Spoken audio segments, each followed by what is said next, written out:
Hello everyone. Before the story start, tell me where are you watching from and what time is it?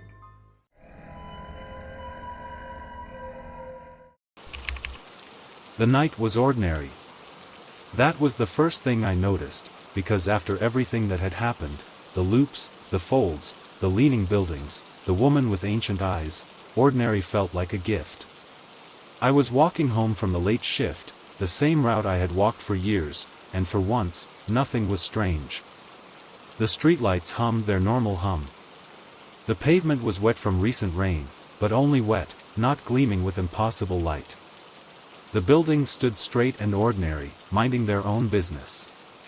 I was tired. The good kind of tired, the kind that comes after a long shift when you know your bed is waiting.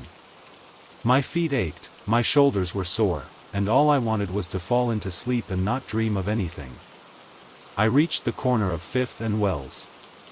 The same corner where I had first seen her, months ago, or years, or maybe just last week. I always slowed here, always looked around, always half expected her to appear. She never did anymore. Not since that last time, when she told me I would see her every time I remembered. I remembered. I remembered her often. But she didn't appear.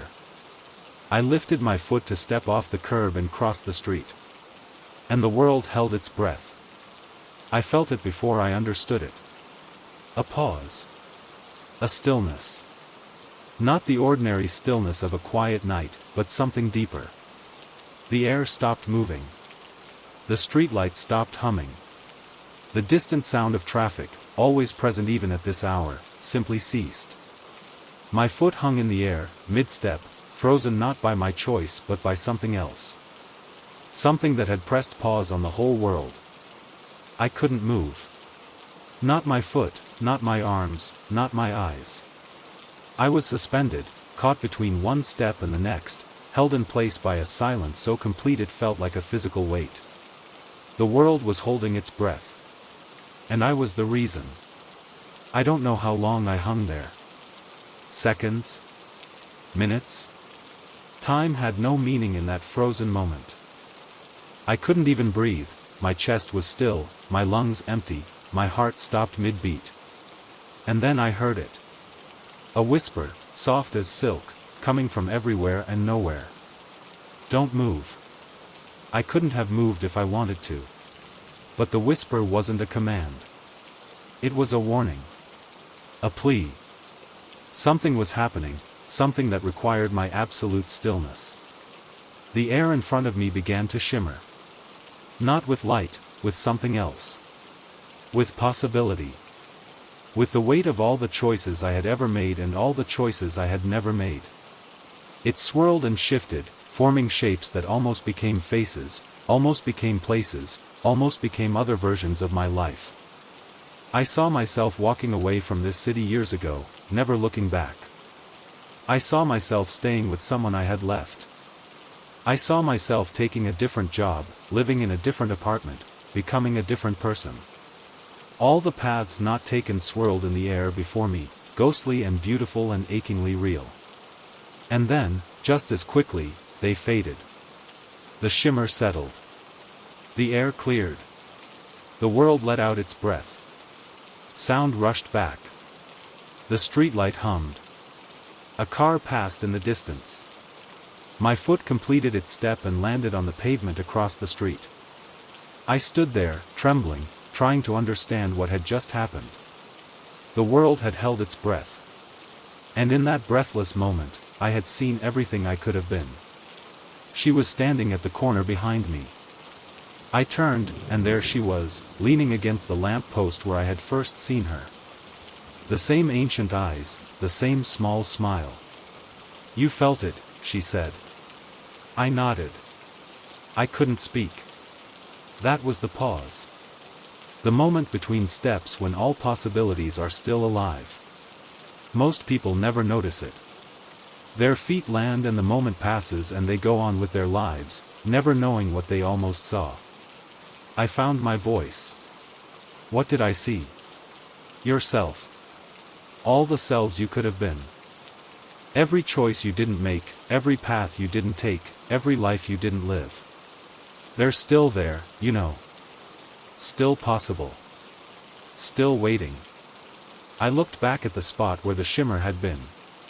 It was just empty air now, ordinary and unremarkable. Why did I see them? Why now? She pushed herself off the lamp post and walked toward me. When she reached me, she looked up into my eyes with that ancient patience. Because you're ready. Because you've stopped running, stopped searching, stopped fighting. Because you've learned to be still. And when you're truly still, the world shows you what it's been holding. She reached up and touched my cheek. Her hand was warm, warmer than I expected. Remember this, she said. Remember that between every step, there's a pause. Between every choice, there's a moment when all choices are still possible. That's where I live. That's where you can always find me. She stepped back. She began to fade, the way she always did. Will I see you again? I asked. Her smile was the last thing to go. Every time you pause. Every time you're still. Every time you lift your foot and the world holds its breath. Then she was gone, and I was alone on the corner of 5th and Wells, in the ordinary night, under the humming streetlight. I stood there for a long time, thinking about what I had seen. All those other lives, all those other selves, all those paths not taken. They were still out there, somewhere, in the pauses between moments. Still possible. Still waiting. I lifted my foot to take the next step. The world held its breath. This time, I was ready. I felt the pause, felt the stillness, felt the weight of all possibilities hanging in the air. The shimmer appeared again, softer now, gentler, showing me not just the paths not taken but the path ahead. The one I was actually walking.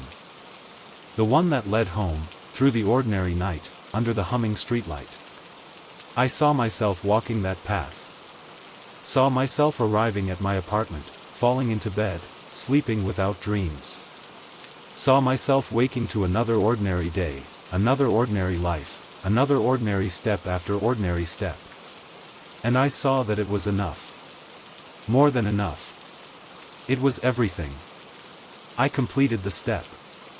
My foot landed on the pavement. The world exhaled. The night continued, ordinary and beautiful. I walked home. I slept. I woke to another day. But now, every time I lift my foot, I pause. Just for a moment. Just long enough to feel the world hold its breath. Just long enough to remember that between every step, all possibilities are still alive. And sometimes, in that pause, I see her. Standing at the edge of my vision, smiling that small smile, watching me walk through the life I chose. I lifted my foot. The world held its breath. And I was home. The night was cold, the kind of cold that seeps through your coat and settles in your bones. I was walking home from the all-night diner where I'd spent 3 hours drinking coffee I didn't want, avoiding the apartment that felt too empty. My route took me past the old theater, the one with the marquee of missing letters, and then down the narrow street that led to my building. I saw her from half a block away. A woman, mid-stride, frozen like a statue on the sidewalk. My first thought was that she was a mannequin, one of those realistic ones they use in store displays. But there were no stores here, just apartment buildings and the theater and the empty street. I walked closer. She didn't move. Not a blink, not a breath, not the slightest shift of weight. She was caught in the middle of a step, her left foot lifted, her right arm slightly forward, her head turned slightly as if she had been looking at something to her left. I stopped a few feet away and stared. She was real. I could see the texture of her coat, the strands of hair that had escaped her scarf, the faint shimmer of moisture on her cheeks from the misty air. But she was completely, impossibly still. I reached out to touch her shoulder. My hand passed through. Not through her body, through the space where her shoulder should have been. My hand met no resistance, no warmth, no cold. Just empty air where a solid woman appeared to stand. I jerked my hand back. My heart was pounding now, loud in the silence. I circled her slowly, watching from every angle. She was three-dimensional, fully formed, visible from all sides. But she wasn't there. She was an image, a projection, a photograph carved into the air. I stood in front of her again, studying her face. She was young, maybe 30, with ordinary features and dark hair. Her expression was neutral, not surprised or afraid or anything. Just mid-stride, mid-motion, frozen in time. I don't know how long I stood there. Minutes, maybe. The street was empty, the night silent, the frozen woman suspended in the space between motions. Then I heard footsteps behind me. I spun around. Another woman was walking toward me, coming from the direction of the theater. She moved normally, her step steady on the wet pavement. When she reached me, she stopped and looked at the frozen figure. "You see her," she said. Not a question. I nodded. "What is she?" The woman, she was older, with gray in her hair and lines around her eyes, sighed. "She's stuck. Between one step and the next. It happens sometimes." "How?" The older woman looked at me with eyes that held too much knowing.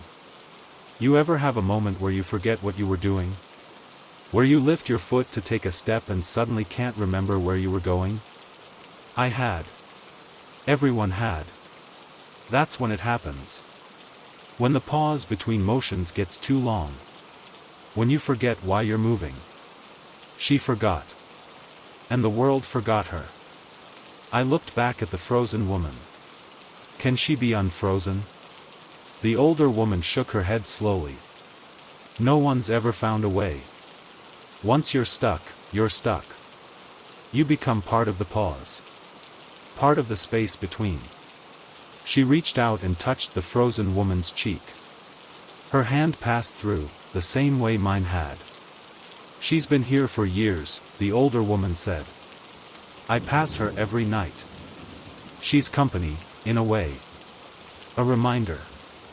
"Reminder of what?" The older woman smiled. It was a sad smile. "That motion is a choice.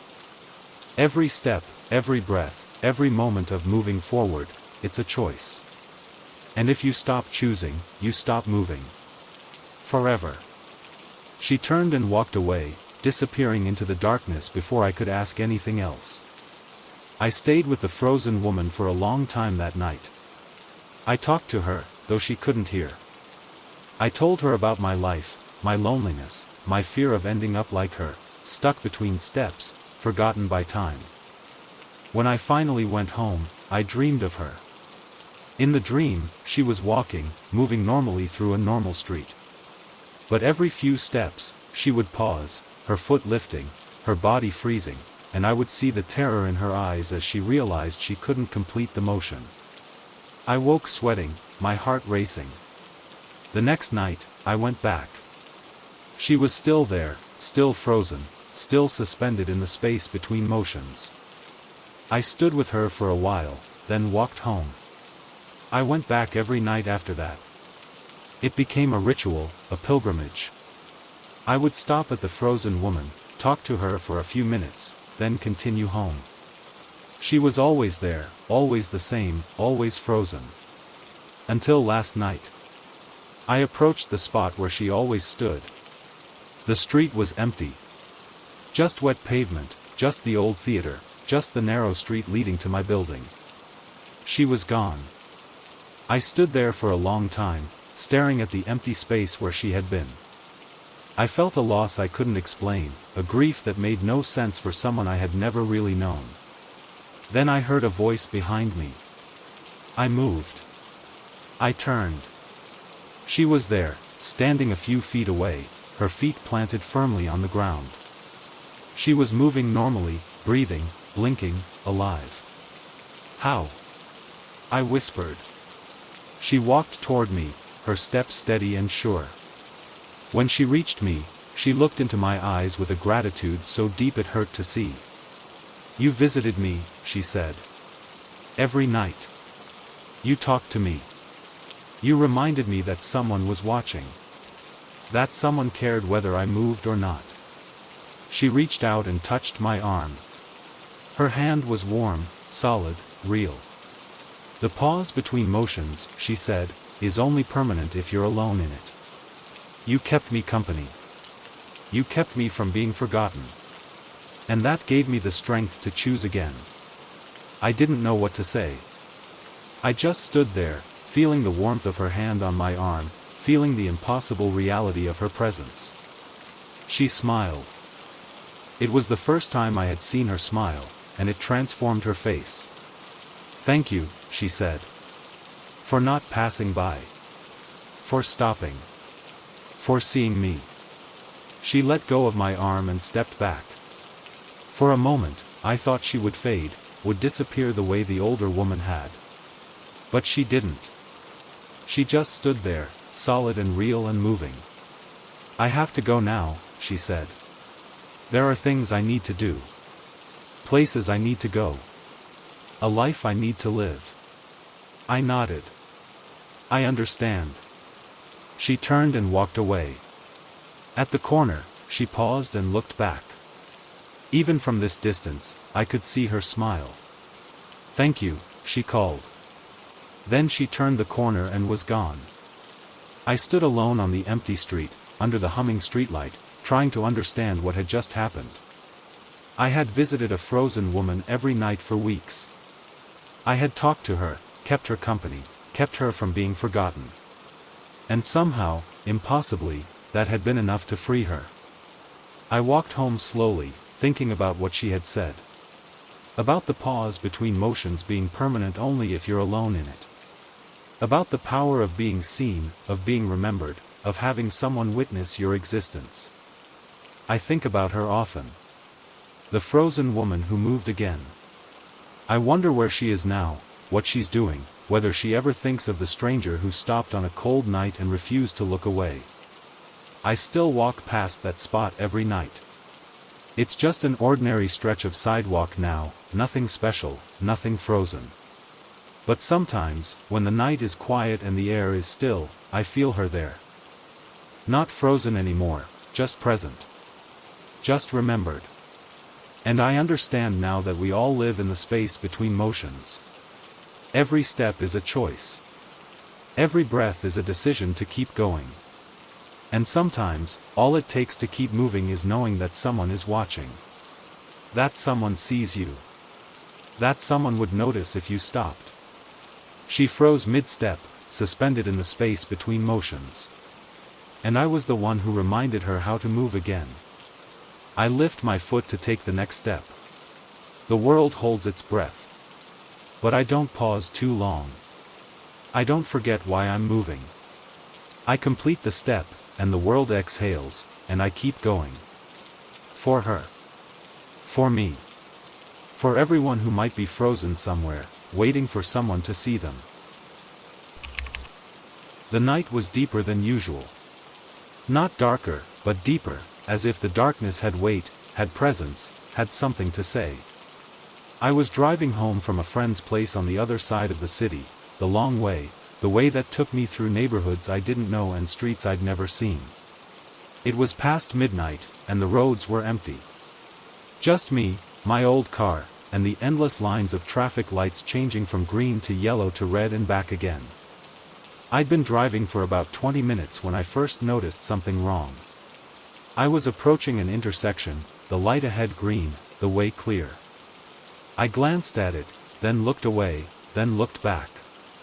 The light was still green. That was fine.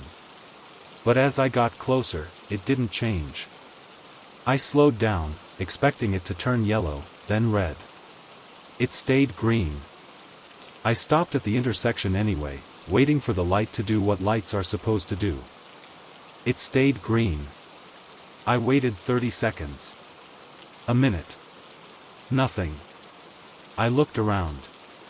The intersection was empty, the cross streets dark and silent. No cars, no pedestrians, no movement anywhere. Just me and the stubborn green light that refused to change. I waited another minute. Then, deciding the light was broken, I drove through. The next intersection was the same. Green light, holding steady, refusing to change. I slowed, waited, then drove through. The next was green. The next. Every light on this road was green, frozen in place, stuck in a perpetual go.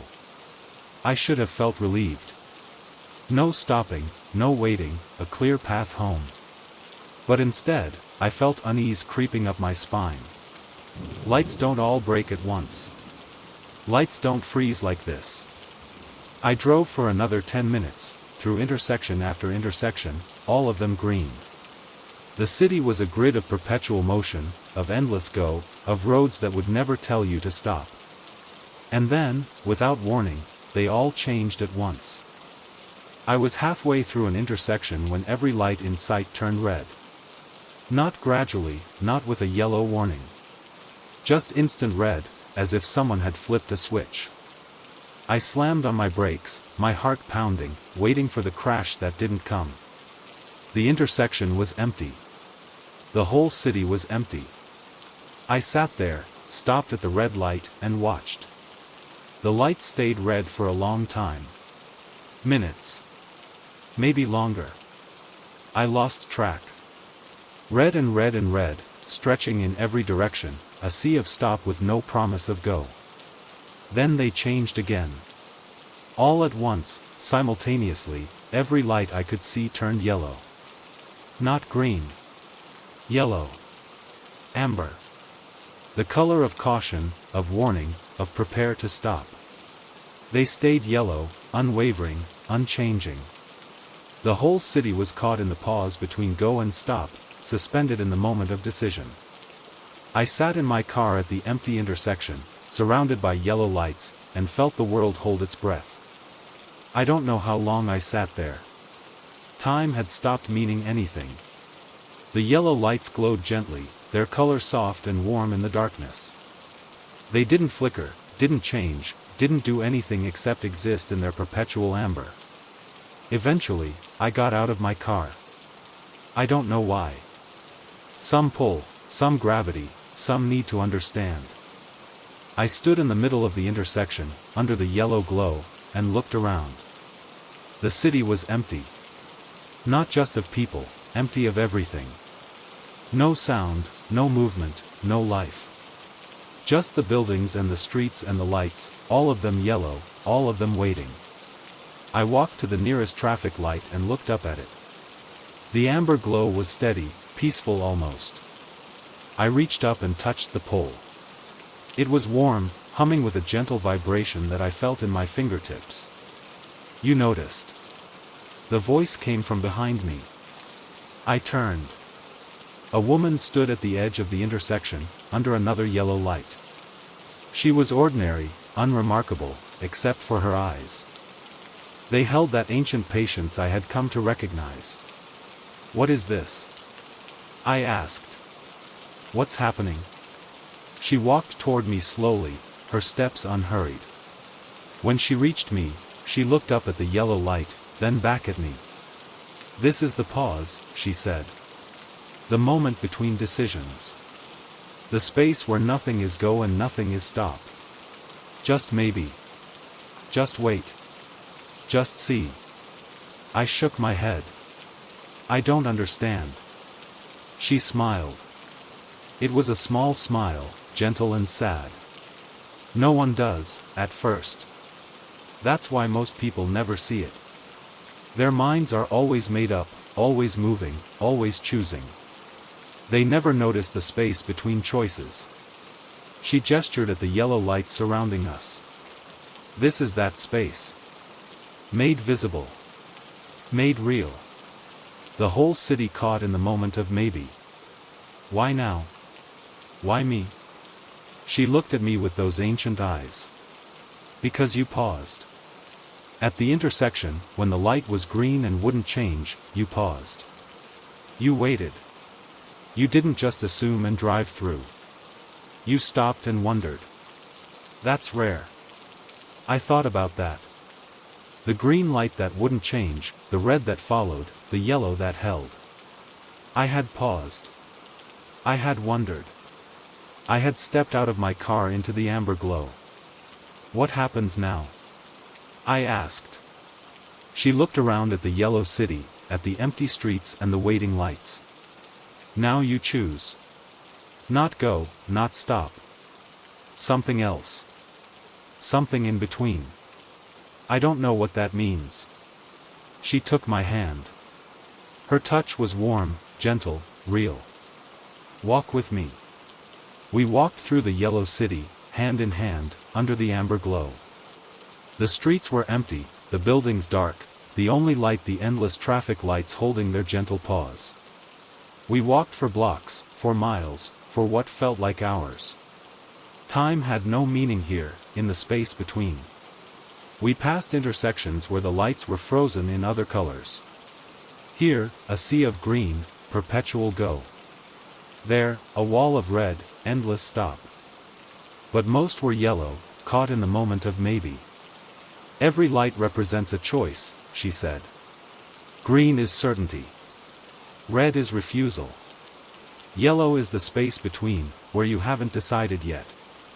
Most people spend their whole lives in green or red, never even seeing the yellow. They go or they stop, but they never pause. And this city?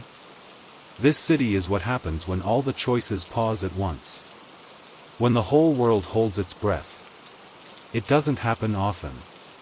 But when it does, the ones who notice get to see what's really here. We stopped at an intersection where the lights were all yellow. She turned to face me. This is where I leave you, she said. Where will you go? She smiled. Back to the pause. Back to the space between. That's where I live. That's where I've always lived. She squeezed my hand, then let go. She stepped back, into the amber glow, and began to fade. Remember, she said. Between every go and every stop, there's a maybe. That's where the real choices live. That's where you'll find me. Then she was gone, and I was alone in the yellow city. I stood there for a long time, under the gentle amber, thinking about what she had said. About the space between decisions. About the pause that most people never see. About the maybe that lives in every moment of uncertainty. Eventually, I walked back to my car. It was still there, in the middle of the intersection, surrounded by yellow lights. I got in, started the engine, and waited. The lights changed. All at once, simultaneously, they turned green. The whole city flooded with go, with motion, with the certainty of forward. I drove home. The streets were normal now, the lights changing as they should, green to yellow to red and back again. I reached my apartment, parked, went inside. I slept, and when I woke, the day was ordinary. But I haven't forgotten. Every time I approach an intersection, every time I see a yellow light, I pause. Just for a moment. Just long enough to feel the space between. Just long enough to remember her. The traffic lights paused. Their colors blurred into a gentle amber. And in that pause, I saw something most people never see. I saw the maybe. The space between. The place where all choices are still possible. And somewhere, in that amber glow, she's still waiting. For the next person who pauses long enough to notice. The rain had stopped an hour ago, but the streets were still wet, still gleaming under the streetlights like the skin of something that had just emerged from deep water. I was walking home, the way I always did after my shift at the pharmacy. Left at the coffee shop, right at the bookstore, straight for 6 blocks, left at the old theater. The same route I had walked for 3 years. The same cracks in the pavement. The same streetlights humming their low, electrical song. I was tired. The kind of tired that settles into your bones and makes everything feel heavy. My feet dragged against the pavement, each step an effort. I just wanted to get home, fall into bed, and forget the world existed for a few hours. I reached the corner of 5th and Wells. The same corner where I had seen her, months ago, or years, or maybe just last week. I always slowed here, always looked around, always half expected her to appear. She never did anymore. I lifted my foot to step off the curb. And I kept lifting. Not deliberately. Not with any effort. My foot just kept rising, higher than it should, higher than any step could go. I looked down, confused, and saw that my other foot was no longer on the ground. I was rising. Floating. Hovering above the pavement like a balloon released from its string. I should have been terrified. Some part of me was, the distant part that still believed in gravity and solid ground. But the rest of me felt something else. Peace. A deep, quiet peace, as if I had finally stopped fighting something I hadn't known I was fighting. I hovered there, maybe 6 inches above the wet pavement, suspended in the gap between one step and the next. The world around me was still. Not frozen, I could see the flicker of a distant streetlight, could hear the faint hum of the city, but still in a deeper way. Still like a held breath. Still like a pause. I looked down at my feet, hanging uselessly in the air. I looked at the pavement below them, close enough to touch but impossibly far. I looked at the street, the buildings, the sky. Everything was the same. Everything was different. I didn't know how long I hovered there. Time had lost its meaning, the way it does in moments that exist outside of normal experience. It could have been seconds. It could have been hours. It didn't matter. Then I heard her voice. Soft, familiar, coming from everywhere and nowhere. You found it. I turned my head, slowly, carefully, as if any sudden movement might break whatever was holding me, and there she was. Standing on the pavement below me, looking up with those ancient eyes.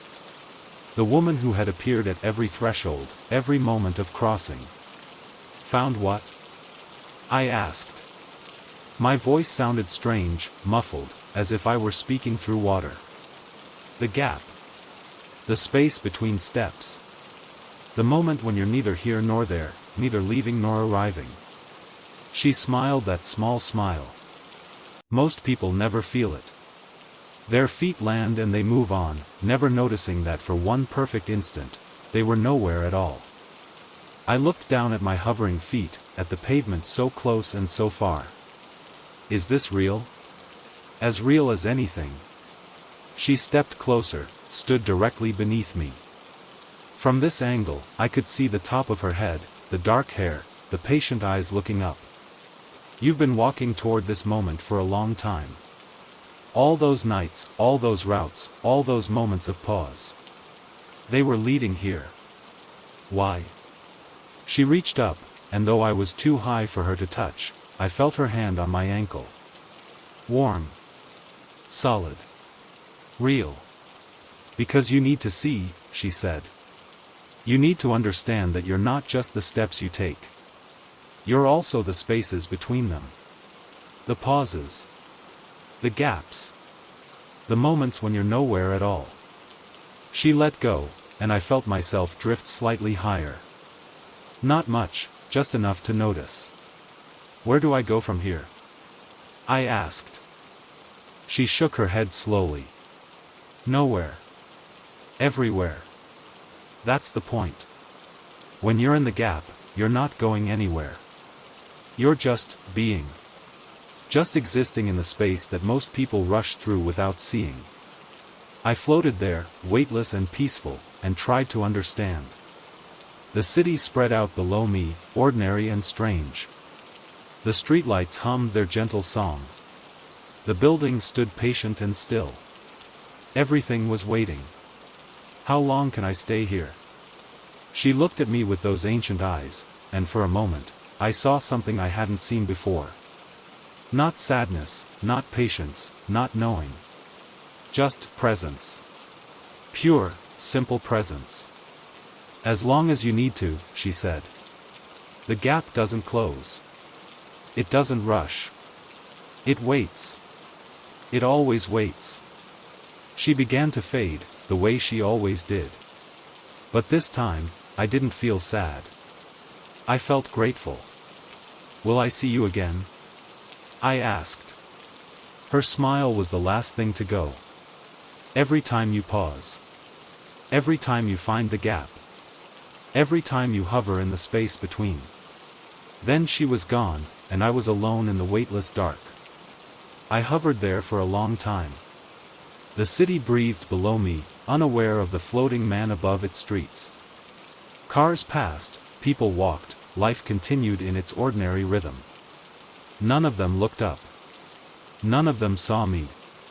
I watched them for a while, these ordinary people living their ordinary lives.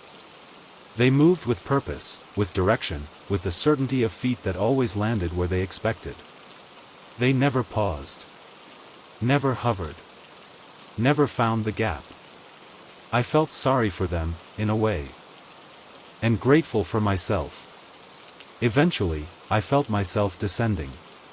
Slowly, gently, like a leaf settling after a long fall.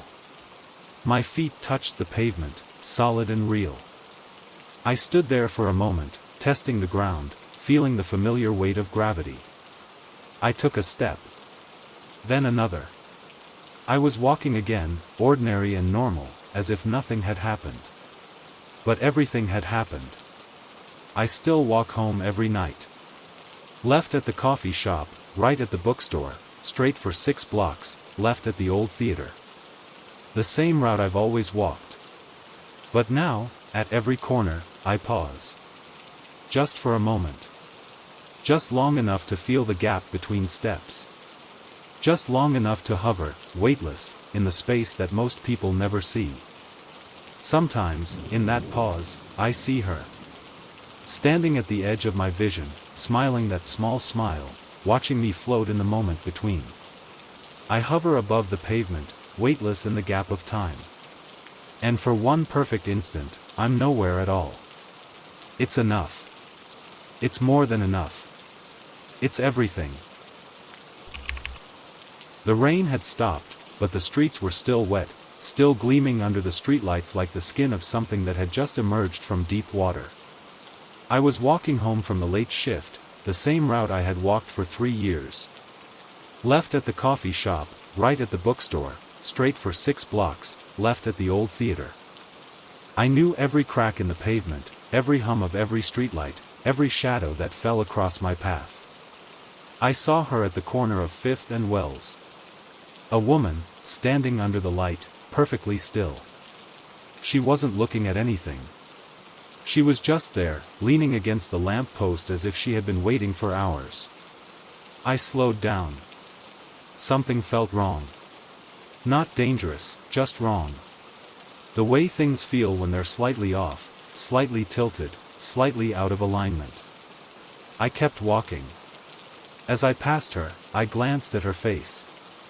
She was young, ordinary, forgettable. But her eyes were not. Her eyes were moving. Slowly. So slowly I almost didn't notice.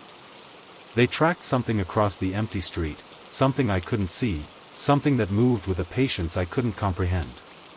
Left to right. Right to left. Like honey pouring, like clouds drifting, like time itself had slowed to a crawl. I stopped. I stood there, staring at her, watching her eyes move in that impossible slow motion. She didn't blink. Didn't breathe. Didn't acknowledge my existence. Just watched whatever she was watching, her eyes sliding through the air like they were swimming through molasses. I looked where she was looking. There was nothing there. Just the empty street, the dark buildings, the faint glow of the next streetlight down the block. I looked back at her. Her eyes had moved perhaps an inch. Still tracking. Still watching. "Hello?" I said. No response.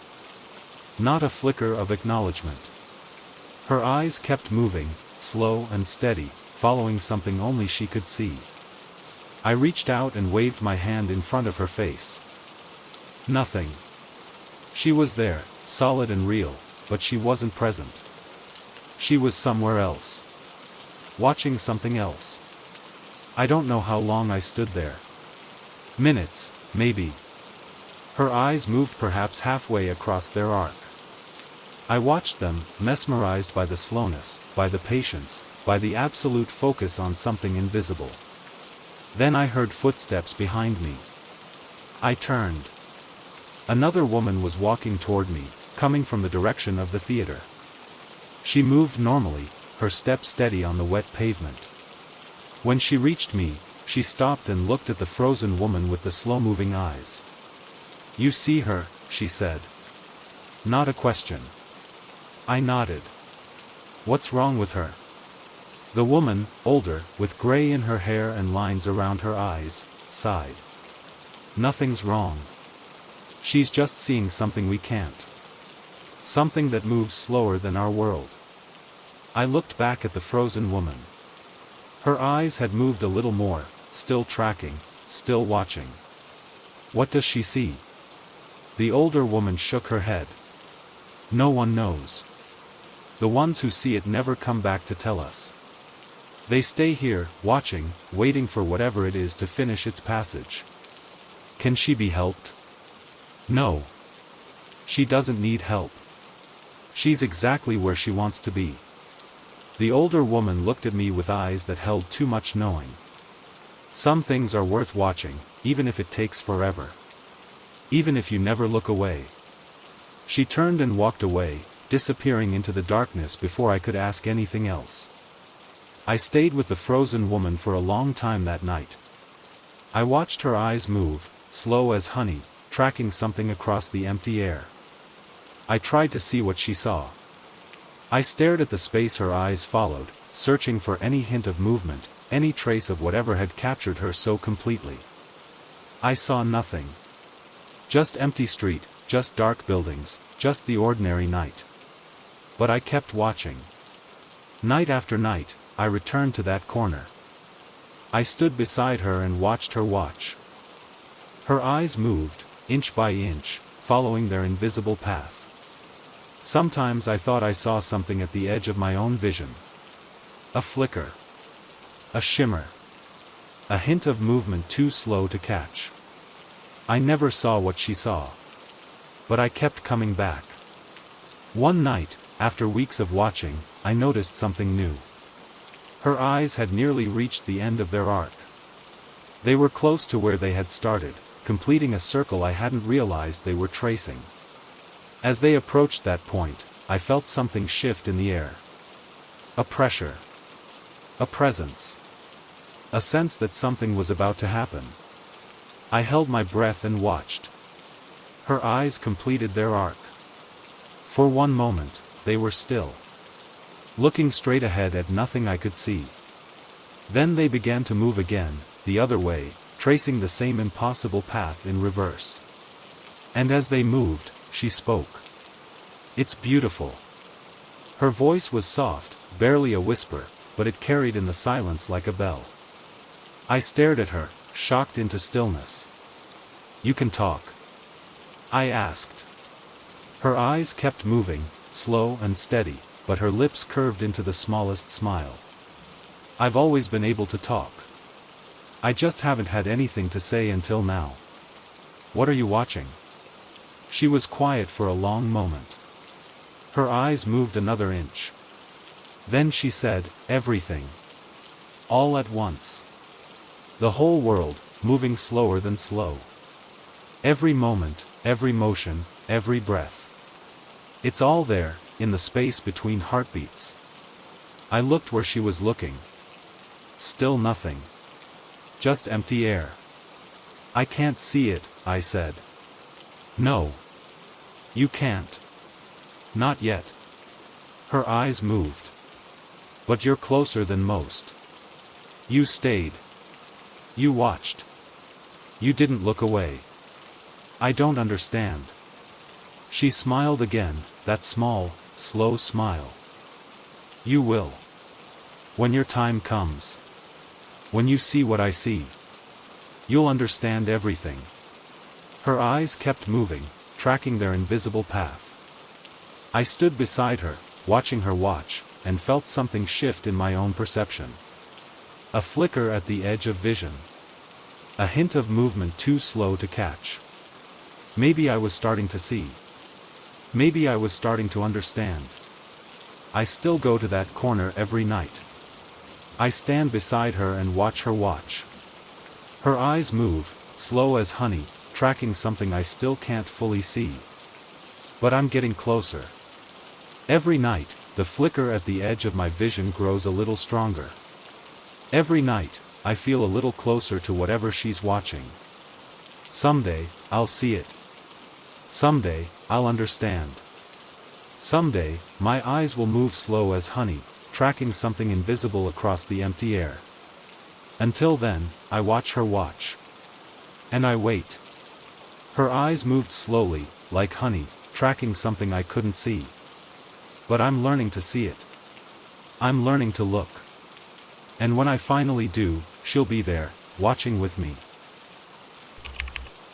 The rain had stopped, but the streets were still wet, still gleaming under the streetlights like the skin of something that had just emerged from deep water. I was walking home from the late shift, the same route I had walked for 3 years.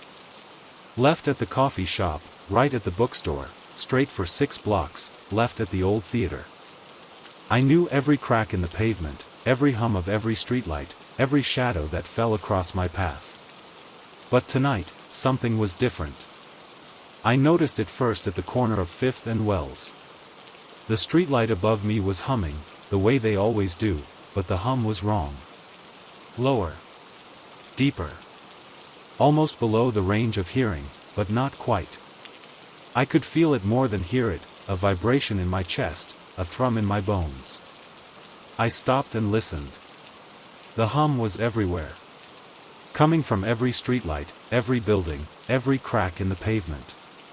The whole city was humming, but the frequency had dropped. Dropped to something just below hearing, just below awareness, just below the threshold where you can tell if it's real or imagined. I stood there for a long time, feeling the vibration move through me. It wasn't unpleasant. It was like being held, like being listened to, like being part of something larger than myself. I kept walking. The hum followed. It was in the air, in the ground, in the walls of the buildings I passed. The city had become a single instrument, playing a note so low that only my body could hear it. I reached my apartment. I went inside. The hum was there too, vibrating through the floors, through the walls, through the furniture. I lay in bed and felt it pulse against my skin, a slow, steady rhythm like a heartbeat. I slept. When I woke, the hum was gone. The day was ordinary. I told myself it had been a dream, a trick of exhaustion, the kind of thing that happens when you've been awake too long. But that night, when I walked home, the hum returned. Lower this time. Even closer to the edge of hearing. I could barely detect it, but I could feel it. Always feel it. I started noticing other things. People on the street seemed different. They moved slower, spoke softer, looked around with a kind of confusion, as if they too sensed that something had changed. No one mentioned it. No one acknowledged it. But I could see it in their eyes, in the way they paused at intersections, in the way they tilted their heads as if listening for something just out of range. The hum dropped lower each night. Lower and lower, until I couldn't hear it at all. But I could still feel it. A presence. A pressure. A weight in the air that hadn't been there before. One night, I couldn't sleep. I got up and walked through the empty streets, following the hum I could no longer hear but could still feel. It led me through neighborhoods I didn't know, past buildings I had never seen, to a place I had never been. A clearing. In the middle of the city, a circle of empty space surrounded by leaning buildings. In the center stood a single streetlight, its bulb glowing soft and warm. She was there. Waiting. I walked toward her. When I reached the light, I stopped. She looked at me with those ancient eyes, and for once, she didn't smile. You feel it, she said. I nodded. The hum. It's been dropping every night.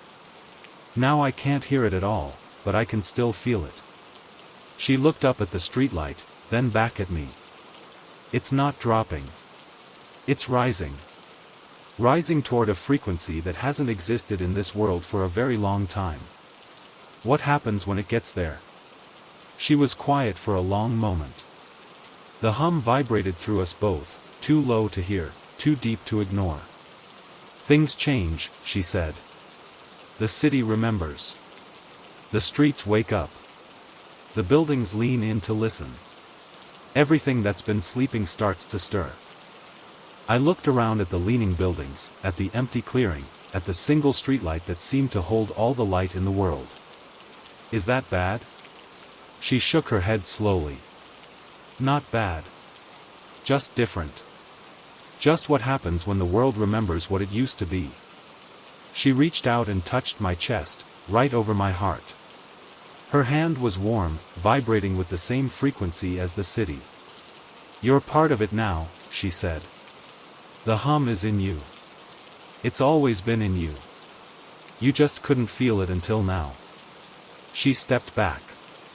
She began to fade, the way she always did. Will I see you again? I asked. Her smile was the last thing to go. Every time you listen. Every time you feel the hum. Every time you remember that the world is more than what you can hear. Then she was gone, and I was alone in the clearing, surrounded by leaning buildings and the pulse of a frequency just below hearing. I stood there for a long time, feeling the hum move through me. It was steady now, constant, a part of me the way my heartbeat was part of me. I didn't need to hear it. I just needed to feel it. I walked home through the sleeping city. The streets were empty, the buildings dark, but the hum was everywhere. In the pavement, in the walls, in the air itself. The city was alive in a way I had never noticed before. I still feel it. Every night, when I walk home, the hum is there. Just below hearing. Just below awareness. But I feel it. I've learned to listen with my body, with my bones, with the part of me that remembers what the world used to be. Sometimes, in the quiet moments, I think I hear it rising. Getting closer to that frequency that hasn't existed for a very long time. And I wonder what will happen when it gets there. What the city will remember. What will wake up. She said it's not bad. Just different. I trust her. Until then, I walk. I listen. I feel the hum. The city's hum dropped to a frequency just below hearing. But I hear it anyway. With my blood, with my breath, with the part of me that has always known there was more to this world than what we can see and hear and touch. The hum is rising. And when it reaches that forgotten frequency, I'll be here. Listening. The rain had stopped an hour ago, but the streets were still wet, still gleaming under the streetlights like the skin of something that had just emerged from deep water. I was walking home from the late shift, the same route I had walked for 3 years. Left at the coffee shop, right at the bookstore, straight for 6 blocks, left at the old theater. I knew every crack in the pavement, every hum of every streetlight, every shadow that fell across my path. I was tired. The kind of tired that settles into your bones and makes everything feel heavy. My feet dragged against the pavement, each step an effort. I just wanted to get home, fall into bed, and forget the world existed for a few hours. I reached the corner of 5th and Wells. The same corner where I had seen her so many times before. I always slowed here, always looked around, always half expected her to appear. She didn't, not tonight. But something else did. I felt it before I understood it. A pressure in the air, like the moment before a storm breaks. Not wind, not temperature, just weight. The air was getting heavier. Thicker. With every step, it seemed to resist me more, as if I was walking through water instead of air. I stopped and held out my hand. The air pressed against my palm, soft but definite. I could feel it, could almost see it, a subtle distortion in the space around me. I kept walking, slower now, pushing through the thickening air. It was like walking through syrup, through honey, through something that wanted to hold me back. My lungs worked harder to draw breath. My limbs felt heavy, sluggish. The streetlights ahead flickered. Their light seemed to bend, to curve, as if the air itself was refracting it in strange ways. The buildings on either side of the street looked distant, distorted, like I was seeing them through water. I reached the next intersection. The air was even thicker here, almost solid. I could feel it pressing against me from all sides, warm and alive and patient. It wasn't threatening. It was just present. Aware. I lifted my hand again and pushed against it. My hand met resistance, then slowly passed through, leaving a trail of disturbed air that swirled like smoke. I watched it curl and dissipate, mesmerized by the impossible sight. The air was becoming solid. Not all at once, not everywhere, but here, on this street, at this moment. It was thickening, condensing, turning into something I could touch and feel and almost see. I walked on, pushing through the heavy air.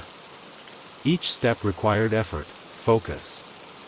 The world around me had changed. The streetlights glowed through the thick air like lanterns through fog, their light soft and diffuse. The buildings loomed, their edges blurred, their presence more felt than seen. And then I saw her. She was standing in the middle of the street, facing away from me.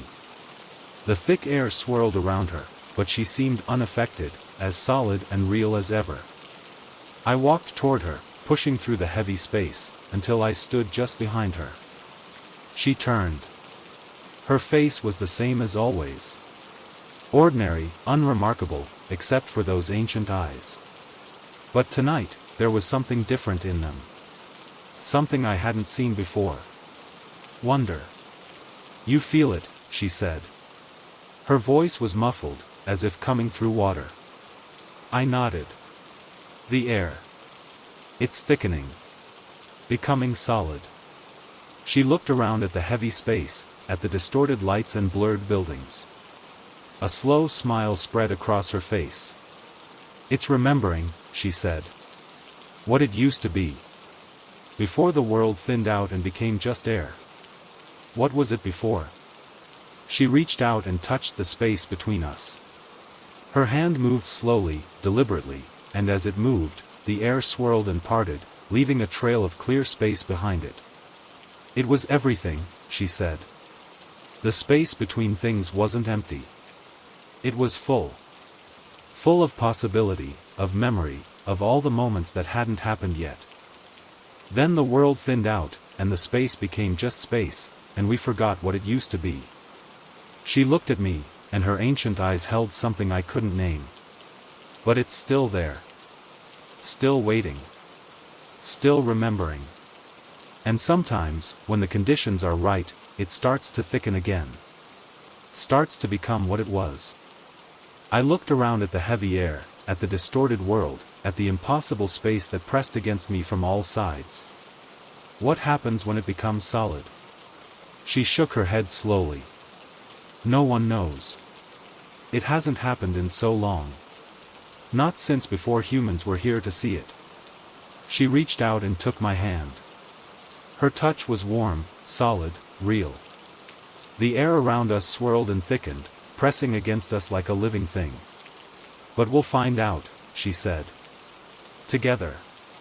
She began to walk, pulling me with her, through the heavy air and the blurred lights and the leaning buildings. We walked for what felt like hours, through streets I didn't recognize, past buildings that seemed to breathe, under streetlights that hummed with a frequency just below hearing. The air grew thicker with every step. Soon it was like walking through wet concrete, through solid matter, through something that should have been impossible to move through at all. But we kept walking, pushing through, our hands clasped tight. And then, suddenly, we stopped. The air was solid. Completely, utterly solid. We were embedded in it, held by it, part of it. I couldn't move, couldn't breathe, couldn't do anything except exist in that impossible space. But I wasn't afraid. Because she was there, her hand in mine, her ancient eyes looking into me with a calm that passed all understanding. "This is what it was," she whispered. "This is what the world used to be. Full. Solid. Present." I couldn't speak. I couldn't move. But I could feel. And what I felt was peace. Complete, absolute peace. The peace of being held, of being part of something larger than myself, of existing in a world that was fully and completely real. I don't know how long we stayed there, embedded in the solid air. Time had no meaning in that place. It could have been seconds. It could have been years. Eventually, the solidity began to soften. The air thinned, became heavy water, then thick syrup, then ordinary air again. I could move, could breathe, could speak. She was still there, still holding my hand, still watching me with those ancient eyes. "You felt it," she said. "You remember." I nodded. I couldn't find words. She smiled, that small smile, and began to fade. "Will I see you again?" I asked. Her smile was the last thing to go. Every time the air thickens. Every time the world remembers what it used to be. Then she was gone, and I was alone on an ordinary street, under ordinary streetlights, breathing ordinary air. But I know it's not ordinary. Not anymore. I know that somewhere, at any moment, the air can start to thicken again. Can start to become what it was. Can start to remember. And when it does, I'll be there. Feeling it. Remembering with it. I felt the air thicken, becoming something almost solid.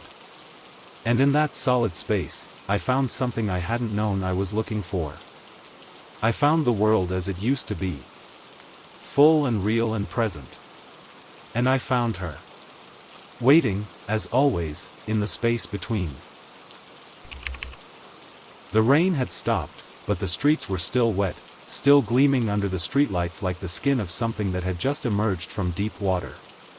I was walking home from the late shift, the same route I had walked for 3 years. Left at the coffee shop, right at the bookstore, straight for 6 blocks, left at the old theater.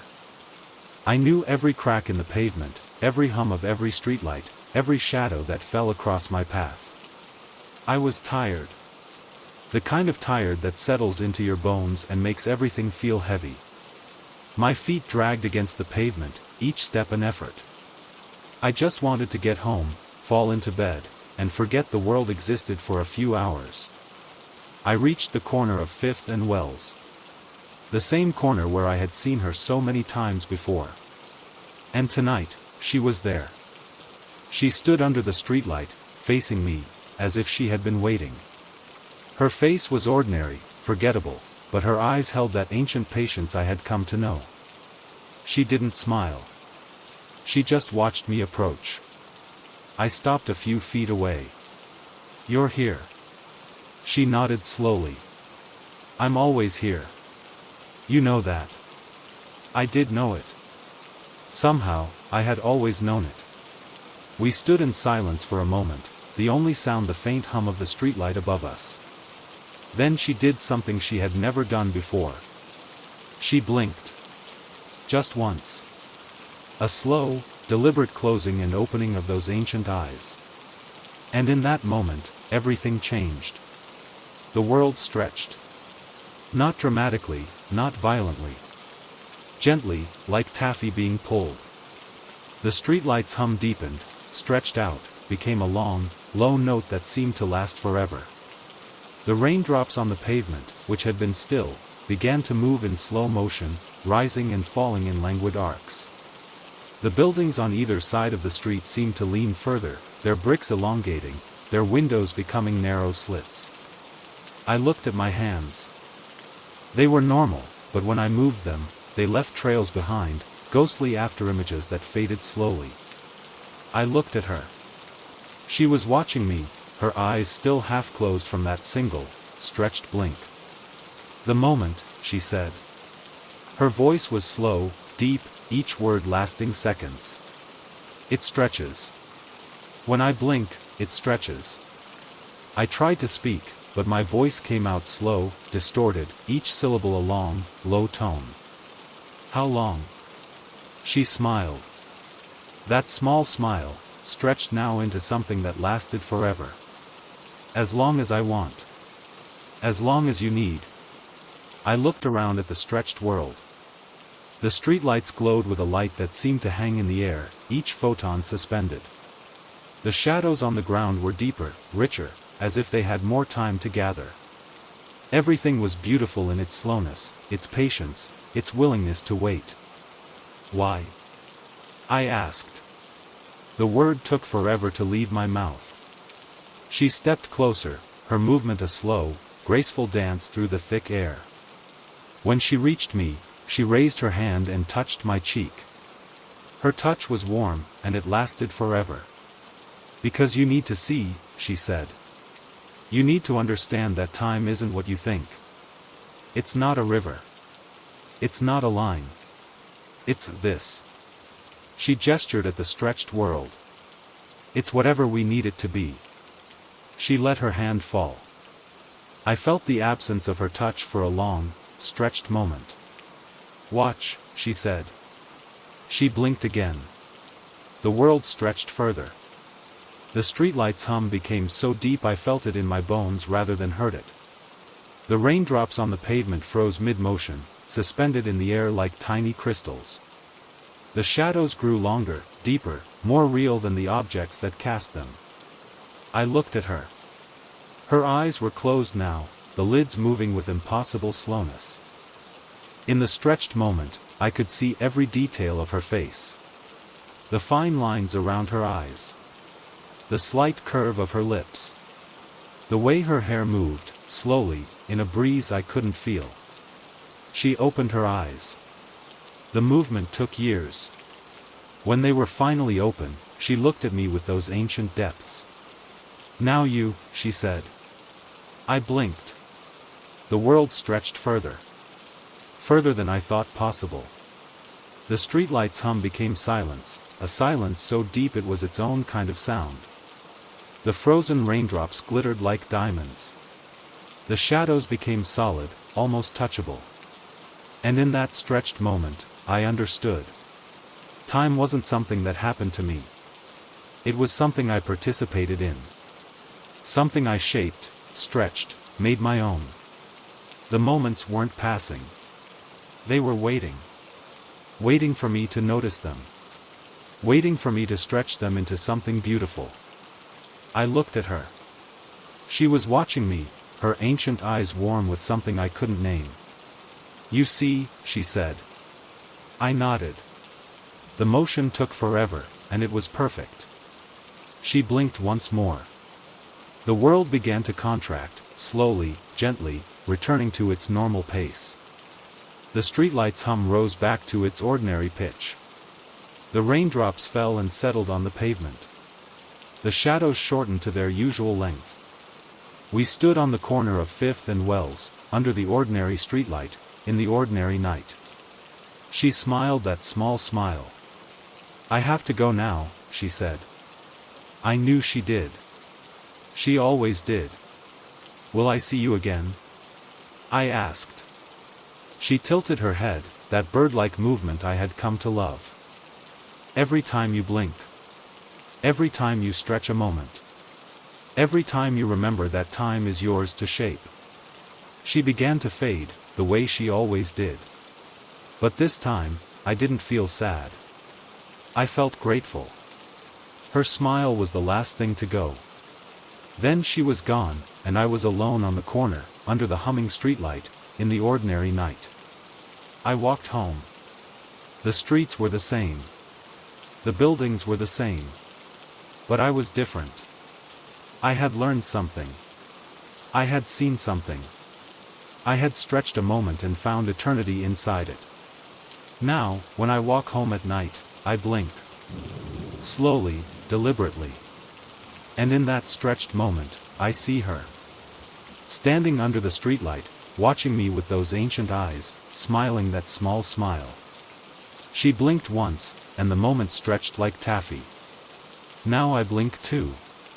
And together, we stretch the moments into something beautiful. Something that lasts forever. The rain had stopped, but the streets were still wet, still gleaming under the streetlights like the skin of something that had just emerged from deep water. I was walking home from the late shift, the same route I had walked for 3 years. Left at the coffee shop, right at the bookstore, straight for 6 blocks, left at the old theater. I knew every crack in the pavement, every hum of every streetlight, every shadow that fell across my path. I was tired. The kind of tired that settles into your bones and makes everything feel heavy. My feet dragged against the pavement, each step an effort. I just wanted to get home, fall into bed, and forget the world existed for a few hours. I reached the corner of 5th and Wells. The same corner where I had seen her so many times before. She wasn't there tonight. But something else was. A bird. It hung in the air, maybe 10 feet above the street, its wings spread wide, frozen in mid-flight. Not frozen like a photograph, not frozen like a statue. Frozen like time itself had stopped, like the moment had been caught and held. I stopped and stared.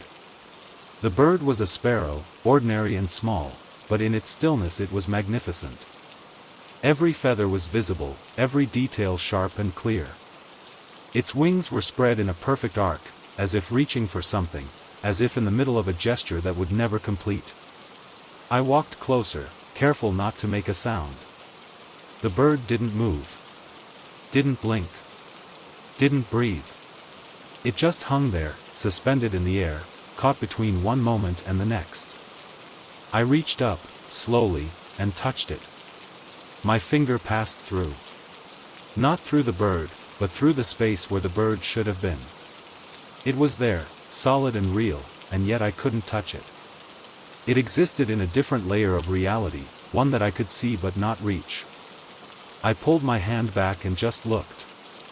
The bird was beautiful in its frozen flight. Its wings were spread wide, like a prayer, like a surrender, like a reaching toward something I couldn't see. I don't know how long I stood there. Minutes, maybe. The bird didn't move. The world didn't move. It was just me and the frozen sparrow and the silence that pressed in from all sides. Then I heard footsteps behind me. I turned. She was there, walking toward me slowly, her eyes fixed on the frozen bird. When she reached me, she stopped and looked up at it with something like reverence. "You see it," she said. I nodded. "What is it?" She was quiet for a long moment. Then she said, "A moment. Caught. Held. Preserved." "Why?" She looked at me, and her ancient eyes held a sadness I hadn't seen before. "Because it was beautiful. Because in that instant, everything was perfect. The wings, the light, the angle of flight. It was too beautiful to let pass." "Who caught it?" She smiled. That small smile. The world. Sometimes the world notices when something is perfect. And it holds on to it. Keeps it. Freezes it so it never has to end. I looked back at the bird, at its frozen wings, at its perfect stillness. Will it ever move again? She shook her head slowly. No. It's here now. Forever. Part of the world's collection of perfect moments. I thought about that. About all the perfect moments that must be frozen somewhere, hidden in plain sight, waiting for someone to notice them. A child's laugh. A lover's glance. A bird in mid-flight, its wings spread in a frozen prayer. There are more, she said, as if reading my thoughts. All around you. Everywhere. You just have to learn to see them. She raised her hand and pointed down the street. I looked where she pointed. There, at the next intersection, another frozen bird. And beyond it, another. And another. A trail of frozen moments, of perfect instants, leading into the distance. They're everywhere, I whispered. She nodded. Every perfect moment the world has ever noticed. Everything too beautiful to let go. They're all here, frozen, waiting. I looked back at the bird above me. Its wings were spread wide, reaching, praying. I felt tears in my eyes, though I couldn't say why. How do we honor them? I asked. She turned to me, and her ancient eyes were soft. We see them. We remember them. We carry them with us. That's all they want. That's all they've ever wanted. She reached out and took my hand. Her touch was warm, solid, real. Come, she said. I'll show you. She led me down the street, past frozen bird after frozen bird. Each one was different. Different species, different angles, different moments of flight. But all of them were perfect. All of them were caught in that instant of reaching, of praying, of being exactly what they were meant to be. We walked for hours, through streets I didn't recognize, past buildings I had never seen. The frozen birds lined our path like sentinels, like witnesses, like prayers made visible. Finally, we stopped at a place where the street opened into a clearing. In the center stood a single tree, and in that tree, dozens of frozen birds perched on every branch, their wings spread, their heads tilted, their small bodies caught in an eternal moment of flight. This is where they gather, she said. The ones the world has noticed. They come here to be together, to be seen, to be remembered. I stood at the edge of the clearing and looked at them. They were beautiful. So beautiful it hurt. Why did you bring me here? I asked. She smiled. That small smile. Because you needed to see. You needed to know that perfection exists. That moments can be held. That beauty doesn't have to fade. She squeezed my hand, then let go. I have to go now, she said.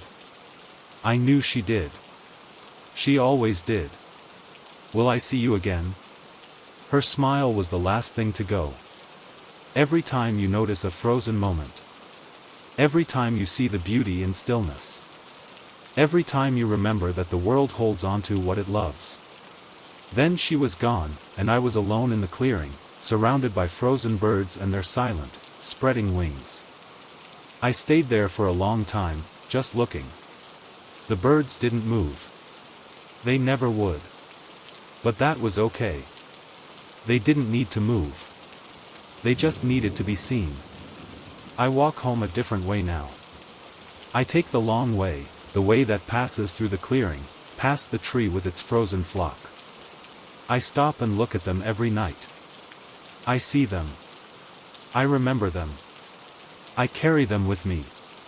And sometimes, when the night is quiet and the world is still, I feel her beside me. Watching. Smiling. Remembering with me. A bird hung mid-flight, its wings spread in a frozen prayer. I saw it. I remembered it. I carried it with me. And that was enough. The rain had stopped, but the streets were still wet, still gleaming under the streetlights like the skin of something that had just emerged from deep water. I was walking home from the late shift, the same route I had walked for 3 years.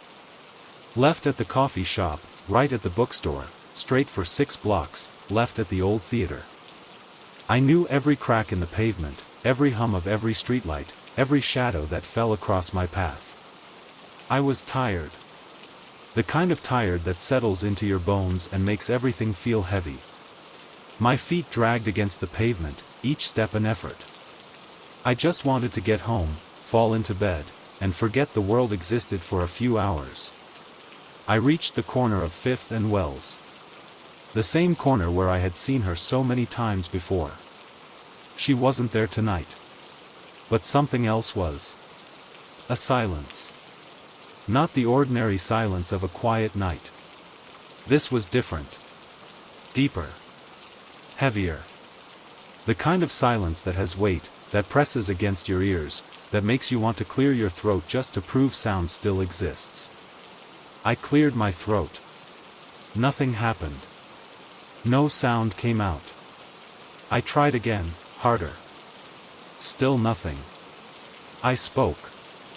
I said my own name, loud as I could. My mouth moved, my tongue formed the words, my throat vibrated with the effort.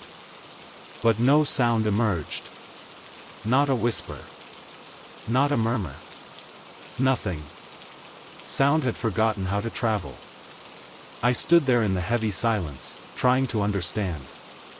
I could feel my voice working, could feel the words forming, but they died in the air around me, swallowed by something I couldn't see or touch.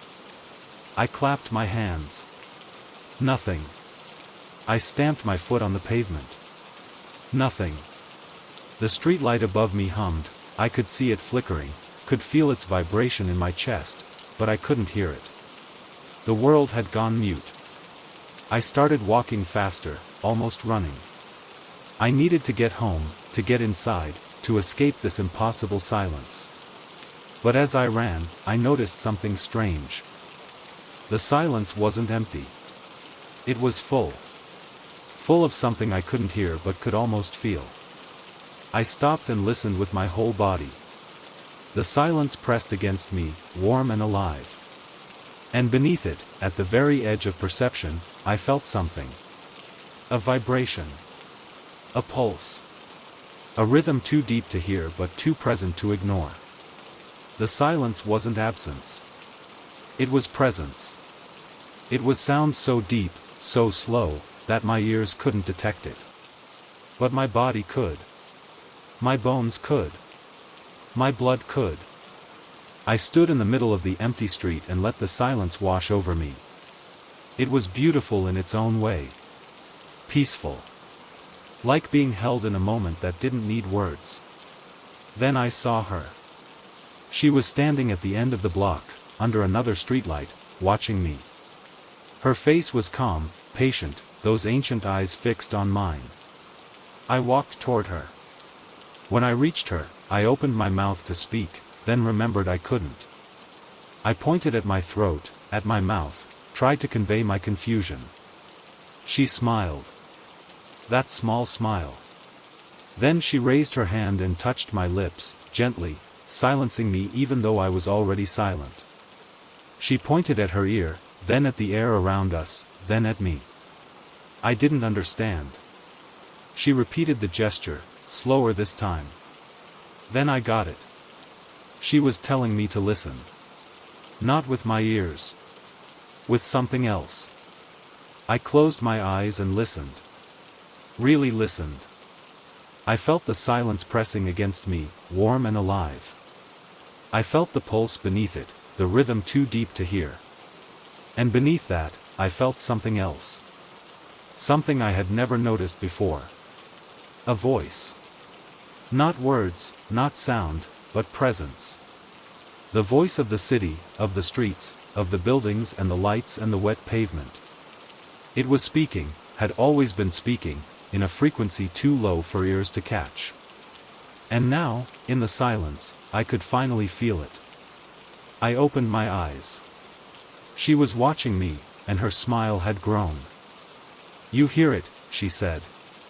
Her voice was in my head, not in my ears. Clear and warm and real. I nodded. I tried to speak back, to ask how, but no sound came. "Don't try," she said. "Just think. I'll hear you." I thought, what is this? The deep sound, she answered. The voice of the world. It's always here, always speaking. But most people never hear it. Their ears are too busy with the surface noises. Why can I hear it now? Because the surface noises stopped.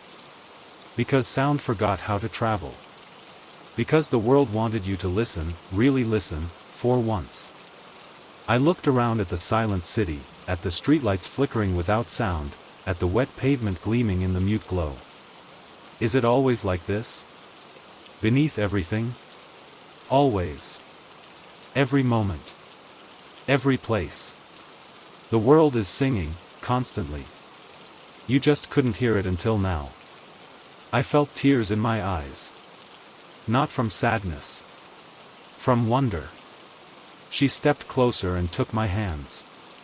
Her touch was warm, solid, real. "This is a gift," she said. The silence. The deep sound. Most people go their whole lives without ever hearing it. You get to hear it now. How long will it last? She shook her head slowly. That's up to you. The silence will lift when sound remembers how to travel again. But the hearing, the deep hearing, that can stay. If you let it. How do I let it stay? She squeezed my hands. You remember. You keep listening, even when the surface noises return. You learn to hear both at once, the ordinary sounds and the deep song beneath them.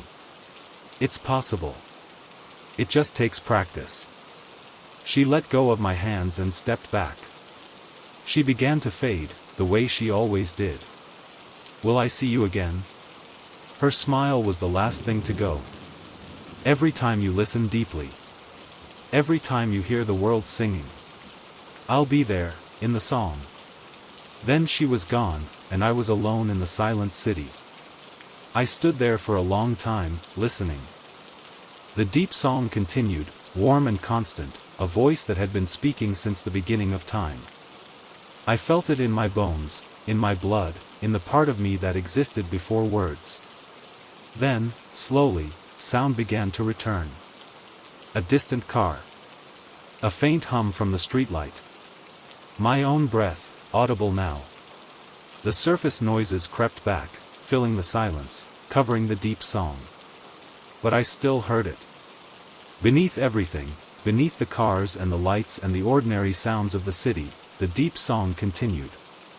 I could still feel it, still hear it with my bones, my blood, my soul. I walked home through the returning sounds, listening to both layers at once. The ordinary and the deep. The surface and the source. I still listen. Every night, as I walk home, I tune my ears to both frequencies.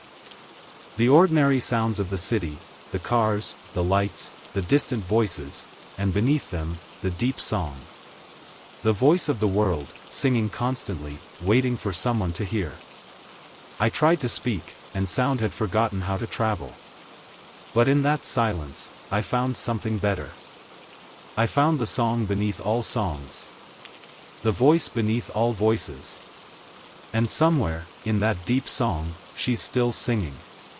Waiting for me to listen. The rain had stopped, but the streets were still wet, still gleaming under the streetlights like the skin of something that had just emerged from deep water. I was walking home from the late shift, the same route I had walked for 3 years. Left at the coffee shop, right at the bookstore, straight for 6 blocks, left at the old theater. I knew every crack in the pavement, every hum of every streetlight, every shadow that fell across my path. I was tired. The kind of tired that settles into your bones and makes everything feel heavy. My feet dragged against the pavement, each step an effort. I just wanted to get home, fall into bed, and forget the world existed for a few hours. I reached the corner of 5th and Wells. The same corner where I had seen her so many times before. And tonight, she was there. She stood under the streetlight, facing me, her arms at her sides. Her face was calm, patient, those ancient eyes watching me approach. I slowed as I got closer, unsure what to expect. When I was a few feet away, she did something she had never done before. She reached out. Her hand extended toward me, fingers spread, reaching for something in the space between us. But she wasn't reaching for me. She was reaching past me, toward the ground, toward the spot where my next step would land. Her fingers passed through that space. Through the air, through the light, through the place where my foot would be in just a moment. They passed through as if the space was solid, as if she was touching something I couldn't see. I stopped. My next step never happened. I looked at her hand, suspended in the air, her fingers still extended, still touching that invisible spot. I looked at her face. She was smiling, that small smile, her eyes fixed on the space her fingers occupied. "What are you doing?" I asked. She didn't look at me. Her eyes stayed on that spot. "Touching your future," she said softly. "The place you haven't arrived at yet. The step you haven't taken." I looked at the empty space. There was nothing there. Just air, just light, just the ordinary pavement. "There's nothing there," I said. She shook her head slowly. "There's everything there. Every step you'll ever take. Every place you'll ever stand. They're all here, waiting for you to arrive." She pulled her hand back and looked at me. Her ancient eyes were warm. "You live in a line," she said. "Past, present, future. One after another. But that's not how time really is. It's all here, all at once. Every step you've ever taken, every step you'll ever take. They all exist, right now, in this moment." I tried to understand. I couldn't. She reached out again, this time toward a different spot. "A little to the left, a little ahead. This is where you'll stand tomorrow night. At this same corner, at this same time. You'll pause here, just like you always do, and you'll look for me." Her fingers moved to another spot.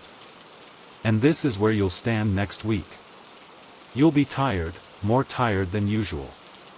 You'll think about giving up, about staying home, about never walking this route again. Another spot. And this is where you'll stand in a year. You won't be alone. Someone will be with you. Someone who matters." She pulled her hand back and looked at me. "They're all here. All your future steps. All your future selves. Waiting for you to arrive." I stared at the empty spaces she had touched. They looked ordinary. Just pavement, just air, just light. But I knew now that they weren't ordinary. They were full of futures, full of moments, full of versions of me I hadn't met yet. "Can you see them?" I asked. "My future selves?" She nodded slowly. "I can see all of you. The you from a moment ago, the you from now, the you from years ahead. You're all here, all the time. You just can't see it."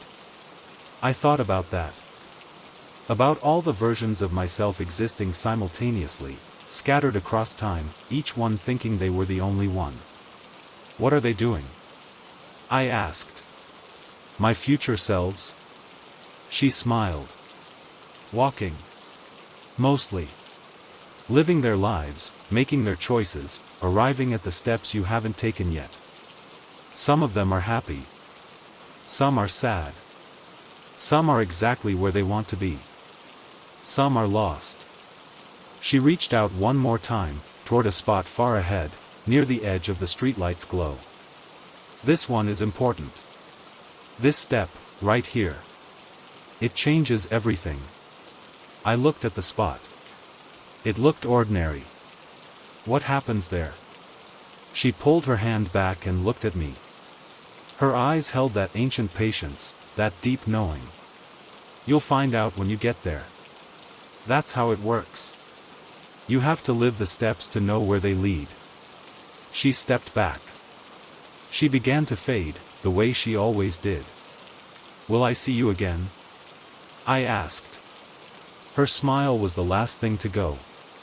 "Every time you take a step. Every time you arrive at a future you couldn't see. I'll be there, waiting in the space between." Then she was gone, and I was alone on the corner, surrounded by the empty spaces where my future steps waited. I stood there for a long time, looking at all the spots she had touched. They were just pavement, just air, just light. But I knew now that they were more.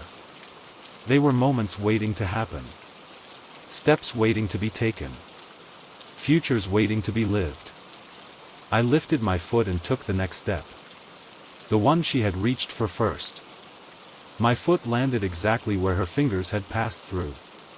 And for just a moment, I felt her there. A warmth. A presence. A touch that spanned time. I kept walking. Left at the coffee shop, right at the bookstore, straight for 6 blocks, left at the old theater.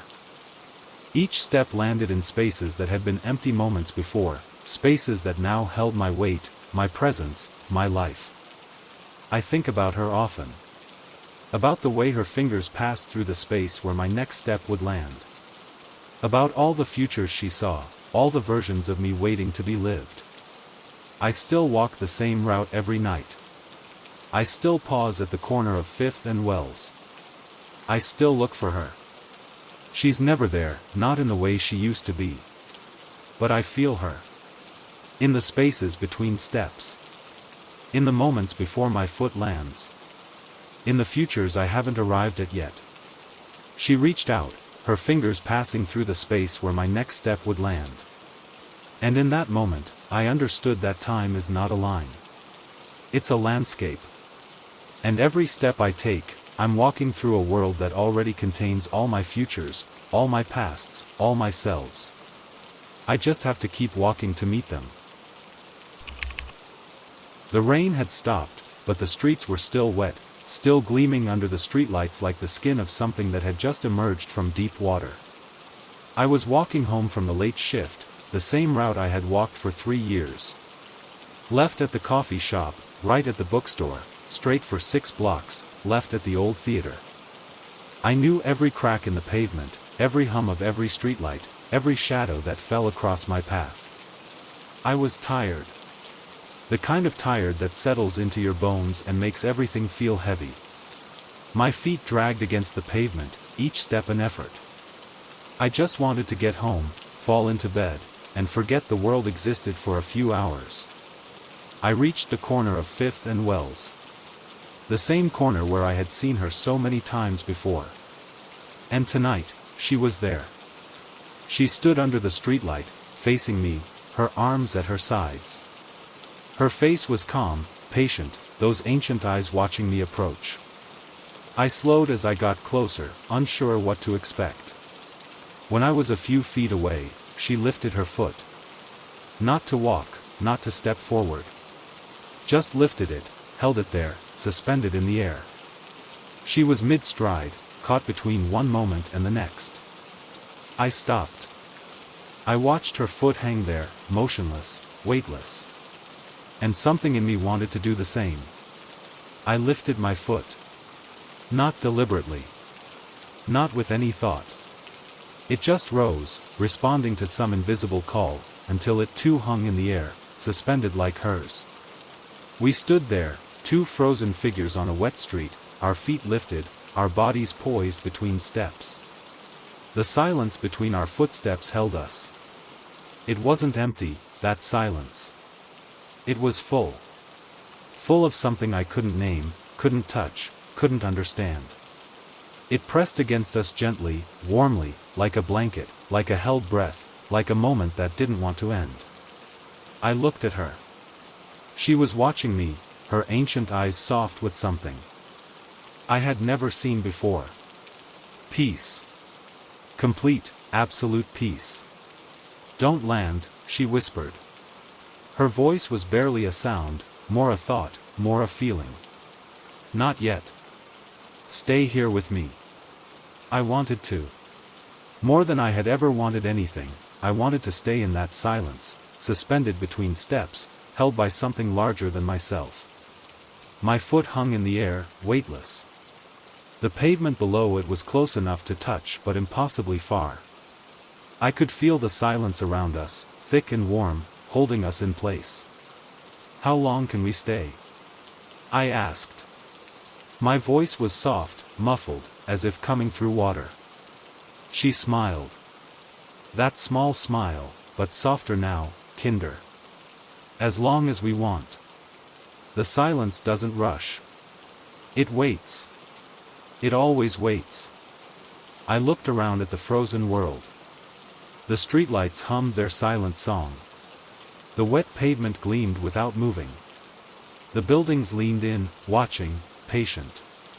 Everything was still, caught in the same moment we were caught in. I looked back at her. Her foot was still lifted, still suspended. Her eyes were closed now, her face peaceful. "What is this place?" I asked. She opened her eyes. "The space between. The moment when you're neither here nor there. When you've left one step behind but haven't taken the next. Most people rush through it. They never feel it. They never know it exists. But we feel it. We feel it." She smiled. "We're feeling it now." We hung there together, suspended in the silence, our feet lifted, our bodies weightless. Time had stopped. The world had stopped. There was nothing but us and the silence and the perfect peace of being nowhere at all. I don't know how long we stayed. Minutes. Hours. Years. It didn't matter. Time had no meaning in that space. There was only the silence, and her, and the endless moment we shared. Eventually, I felt a pull. A gentle tug, like a current, like a call. The silence was releasing us, gently, kindly, back into the world of steps and motion and forward movement. She felt it too. I saw it in her eyes. "We have to land," she said. Her voice was soft, sad, accepting. I nodded. I didn't want to. I wanted to stay in that silence forever, suspended with her, held by something larger than time. But the pull was gentle, and I knew we couldn't resist it forever. "Will I feel this again?" I asked. She smiled. That small smile. Every time you pause. Every time you lift your foot and feel the space between. The silence will be there, waiting for you. And sometimes, if you're lucky, I'll be there too. She began to lower her foot. Slowly, gently, like a leaf settling after a long fall. I lowered mine too, matching her rhythm. Our feet touched the pavement at the same moment. The sound was soft, a gentle tap that echoed in the returning world. The streetlights hummed back to life. The wet pavement gleamed with ordinary light. The building stood straight and patient. She was still there, standing on the pavement, her feet firmly planted. She looked at me with those ancient eyes, and for once, there was no sadness in them. Just gratitude. Just peace. "Thank you," she said. "For what?" "For staying. For not rushing. For feeling the silence with me." She stepped back. She began to fade, the way she always did. "Will I see you again?" I asked. Her smile was the last thing to go. "Every time you pause. Every time you feel the space between. I'll be there, suspended with you." Then she was gone, and I was alone on the corner, my feet planted on the wet pavement, my heart full of something I couldn't name. I stood there for a long time, just feeling. The silence was gone, replaced by the ordinary sounds of the night. But I could still feel its echo, still feel the warmth of that suspended moment, still feel her presence beside me. I lifted my foot to take the next step. I paused, just for a moment, just long enough to feel the space between. The silence flickered, brief and warm, and in it, I felt her. Suspended with me, weightless and peaceful. I completed the step. The silence released me. I walked home through the ordinary night, my heart lighter than it had been in years. I still pause. Every night, at every corner, I lift my foot and feel the space between. The silence is always there, waiting, patient. And sometimes, in that pause, I feel her beside me. Suspended. Weightless. Peaceful. The silence between footsteps held us, and neither of us wanted to land. We didn't have to. Not really. In that space, we were already home.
Thanks for watching. See you in the next video.